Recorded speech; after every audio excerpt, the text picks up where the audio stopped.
Hello friends. I hope you are all fine. நேத்து வீடியோவோட continuation தான் இது. வீடு டஸ்ட் பண்ண வேண்டியது அதான் பண்ணிட்டு இருந்தேன். நம்ம வீட்ல ரொம்ப டஸ்ட்டு சேருங்க. சுத்தி எம்ப்டி பிளேஸா இருக்கிறதுனால, வீக்லி ஒன்ஸ் கண்டிப்பா டஸ்ட் பண்ணா மட்டும் தான் வீடு நீட்டா இருக்கும்.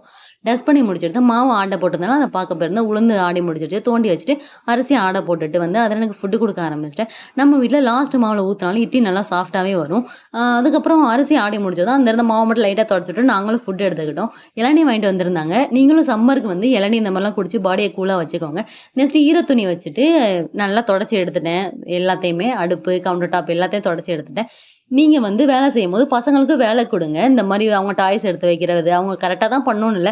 பட் பண்ணாலே போதும். இந்த மாரி இன்வால்வ் பண்ணீங்கன்னா, அவங்க வேலைய அவங்க செய்றதுக்கான இன்ட்ரெஸ்ட் இந்த வயசுல இருந்தே அவங்களுக்கு வரும். நான் அதிரடிந்தில 1 வயசுல இருந்தே இந்த மாரி நான் ட்ரெயின் பண்ணிட்டு இருக்கேன். இது அவங்களுக்கு ஃபியூச்சர்ல நல்லா ஹெல்ப்ஃபுல்லா இருக்கும். நான் அதிரன வந்து தூங்க வச்சுட்டேன். நானும் குளிச்சுட்டு அதிரன தூங்க வச்சுட்டு, நேரா கிச்சனுக்கு போய் ஒரு டீ போட்டுட்டு, அப்படியே போய் சோஃபால போய் உட்காந்து குடிச்சா,